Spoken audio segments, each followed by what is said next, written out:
So this is a picture from 2009 of a man named Tough Lion.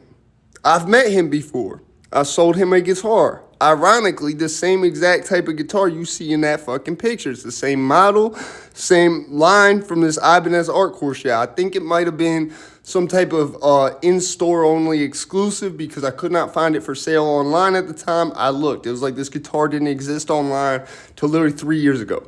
So I bought mine in like 2006. I sold it to Tough Lion in like 2015 when he was going to perform at Gathering of the Vibes in Bridgeport. Shit looked like some shit you could have put in a music video. Like this big white Escalade pulls up. It's him and his nephew. You just see his hand off, some money. So this is a story of how I sold one of my guitars to a famous person. Shall we begin? So a few years ago, like 2015, I want to say. Alright, because I don't think Lenny was living with me at this point. But, push out, like, Kev was living at my parents' house with me at this time. I think Kev was living there. But someone was living there at that time. I can't remember who. But, I had this guitar. It was an Ibanez Artcore. Luna, the fuck are you doing? Sit here. Be in the movie. Take a seat. Take a seat. Come on. Hey, don't bite me. Ow! What the fuck, man? Ow! Fucking cat, bro. What the fuck, Lou? So that's why you the evil one, bro. Look at this shit.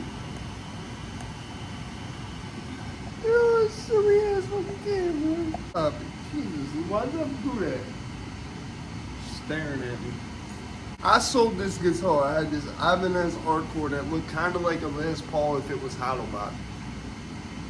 And it was a sort of uncommon looking model. Like there was a few of them around, but like put like this, I could not find a picture of this guitar on no type of website or nothing till like 3 years ago.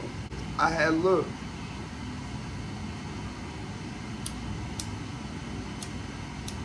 This freaking cat trying to fucking swat shit on the floor like a fucking weirdo. She goes, stop talking shit about me. I'm going upstairs. Alright. So back on topic. Now that the cat done fucking stole the damn show. Yeah, Luna, you done stole the damn show. Tell people this why we can't have nice things.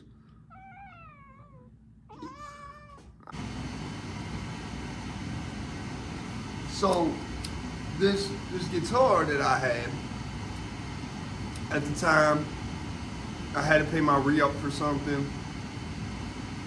So, because I had to make this re-up happen, I put this guitar on the Craigslist. I knew I was like $100 short, so I was like, I'm gonna put this up here for $300. Maybe I could pay this shit off, get another pack, whatever the case, right? So, I put this shit up on Craigslist. Now, the time at which this is going on, there's a big music festival in Bridgeport called the Gathering of the Vibes. And I get this weird text, bro.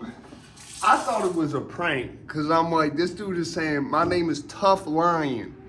I would like to buy your guitar. I have a show I'm doing in Bridgeport. Can I come through and grab that? And I'm like, yeah, sure, go ahead. Like, I'm thinking this is someone fucking with me, bro. I'm like, who the fuck is gonna hit me up saying their name is Tough Lion? Trying to buy this fucking guitar, bro.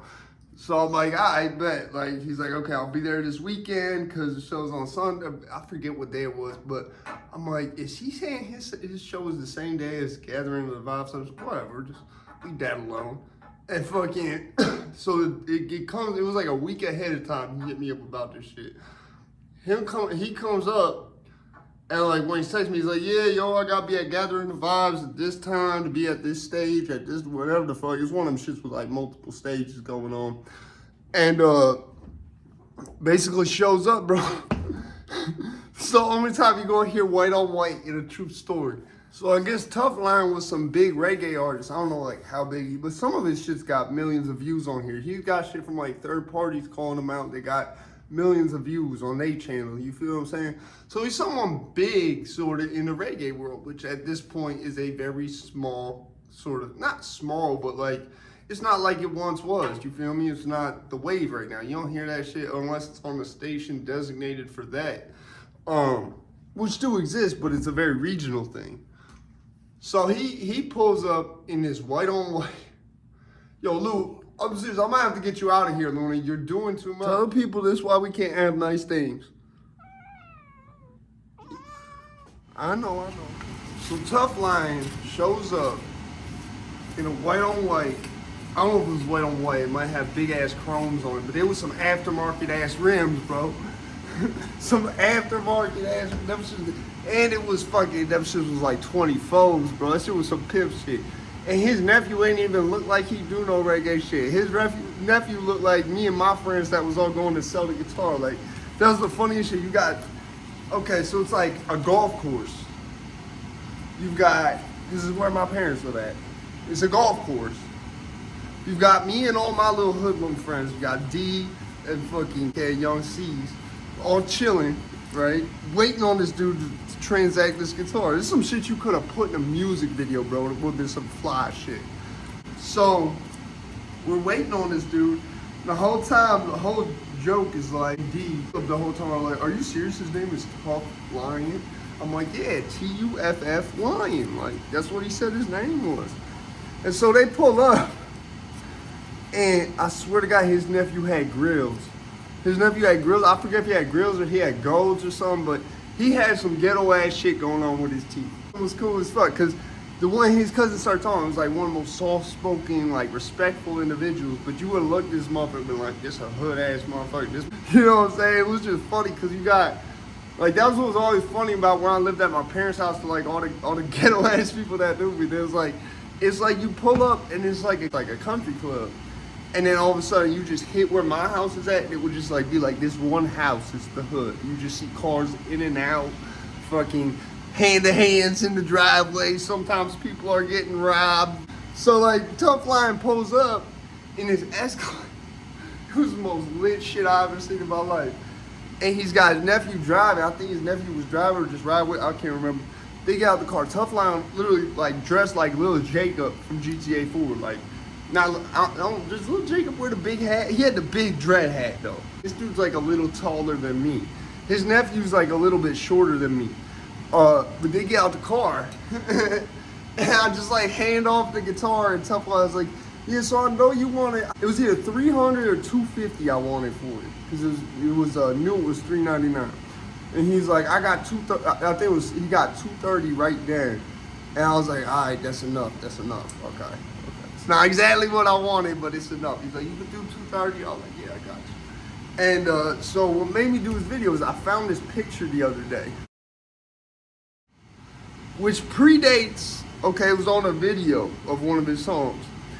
And the image in the video predates, and keep in mind, the reason this is special is it's the exact guitar I sold him. Literally the exact guitar.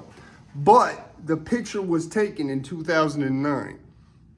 I bought this guitar in about 2000. This is one of the last things I bought before I went off to Detroit.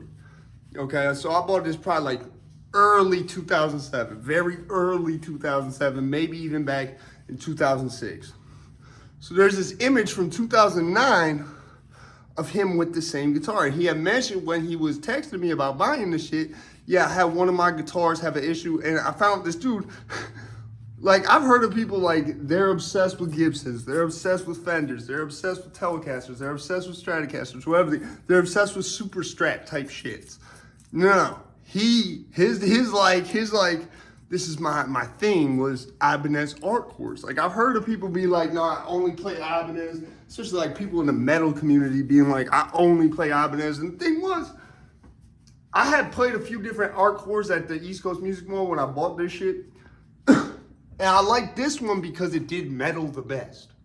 I felt like if you came out with some shit that's like a big jumbo size looking, you know, it just looks like an ES335 or ES3 whatever. Like, bro, that's just like, it's just not metal. There's nothing metal about that. You just look like you're walking out on stage like you play, what was that one band? I forget, but they had one of them shits in the 80s, bro. It was weird.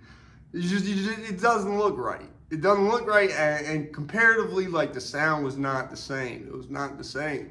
Like, this shit had an aggressive sound to it, and, like, I think it was designed like that because it didn't have the same inlays as that was the main thing I kept looking for on other Ibanez art cores, were these inlays, which were basically tribal graphics, and in the middle of them, so like the first fret wouldn't do it, it started at like the third or the fifth fret. It would spell out, like you had to look real close, but you realized it spelled out Ibanez. Like a certain amount of frets in a row, you could pick out it spelled Ibanez. So it was cool. Like I'd never see another Ibanez like art core like this. And I purposely looked after I sold it, try to find images of this shit to show people.